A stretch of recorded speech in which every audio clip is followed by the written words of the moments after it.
What's going on, guys? So I just wanted to share with you this clip of what I drove into the other day. So I was just driving down the road. I was going to see a friend. As you can tell, conditions were kind of crappy out. It was kind of snowing. Roads were slippery. So I'm driving down the road, coming up to this intersection up ahead. I'm going to be passing a plow truck in a minute. And I understand how big those trucks are, and they do require most of the road. So as you can see, I'm kind of pulling off to the side there, giving him some room, slowing down. You can see he's obviously over the double yellow.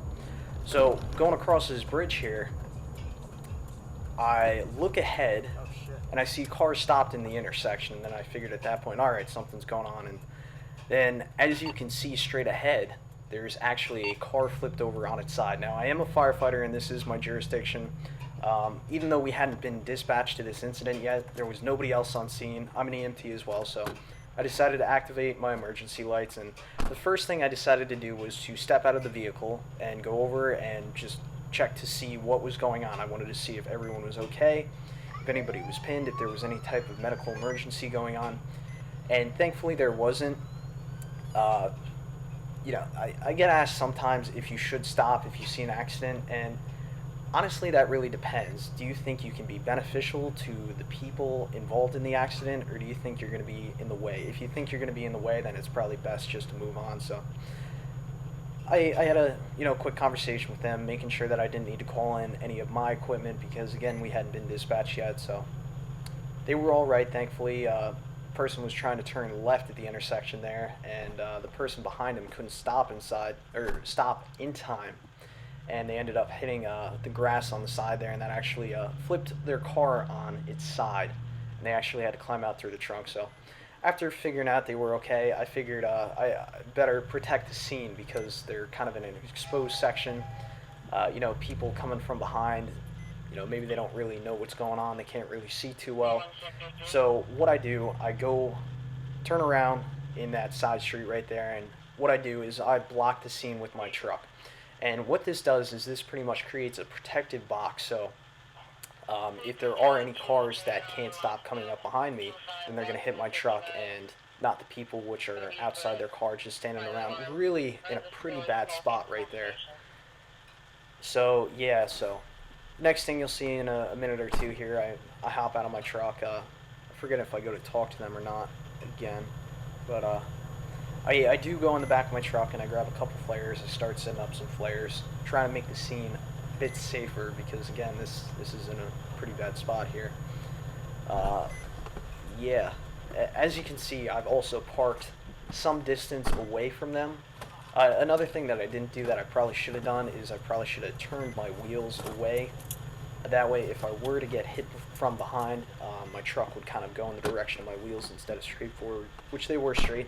You'll actually notice that on the highway a lot if you see those highway trucks that are stopped, prior to construction zones with those big impact barriers on the back of their trucks. They'll always turn the wheels, so if they do get hit from behind, the car or the work truck will go in a different direction. So yeah, as you can see, I'm just setting up some flares now. And like I said, I did park some distance away, so if something were to hit me from behind, it would give everybody in front of us some warning time. And additionally, hopefully it would slow down the inertia of the car hitting from behind me. So just wave that car on because he was kind of slowing down. I do have emergency lights on the back of my truck too.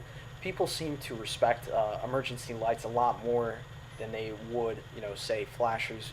Clearly when you see emergency lights, you think, oh, well, something serious must be going on. And, with all the new laws, thankfully, that they've come out with that, you need to move over lane on, like, the highway, so everybody has a strong tendency to slow down, and that's really, in effect, what I was trying to do here. So I didn't have a lot of flares with me. I only had 4, so I put one kind of by the left corner of my truck, one a little bit forward, one in the middle there, and I also wanted to put one past the accident, which that's where I'm going to walk right now, just to give oncoming cars some warning.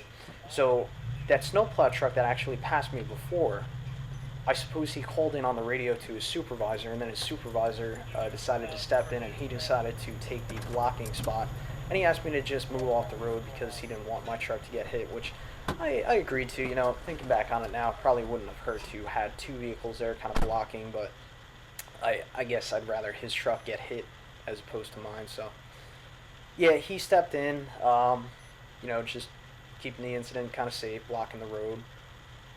And yeah, I just go to talk to him. I asked him, hey, you know, you think you got the scene from here? Because there's really not much more I could do. Like I said, I only try to step in an incident when I feel like I can be beneficial. And from that point, you know, everybody was okay. Uh, that guy was blocking the road, creating a safer scene or safer environment. And yeah, after that, I just went talked with them. You know, wish them the best. Hope everybody's all right. You know, it could have been a whole lot worse. I've seen a lot of bad accidents at that intersection, which thankfully this was a non-serious accident. And yeah, from there, just pretty much. Yeah, I think that's pretty much it. And then I just walk back to my truck and then eventually drive away. So you know, you never know what you're gonna find when you're going into some of these accidents. You know, car could have came down, could have had the guy's arm crushed, but you know, thankfully nothing serious happened, and thankful that everyone was alright from the accident. So just wanted to share this clip with you, maybe give you a couple things to think about. If you guys have anything that you would have done differently, you know, feel free to leave your comment in the comment section below. I'm always looking to learn maybe what I could be doing better. You know, we go through all this training, but you know, there's still a lot of things to be learned. You can see my flares are still burning there. I would have parked his truck a little closer to the double yellow line to protect them a little bit more. I probably would have had them come, maybe step inside the truck. The guy waved to me there, but yeah, that's pretty much it. Thanks for watching. Again, if you guys have any comments, you know, feel free to leave them in the comments section below. Thanks for watching.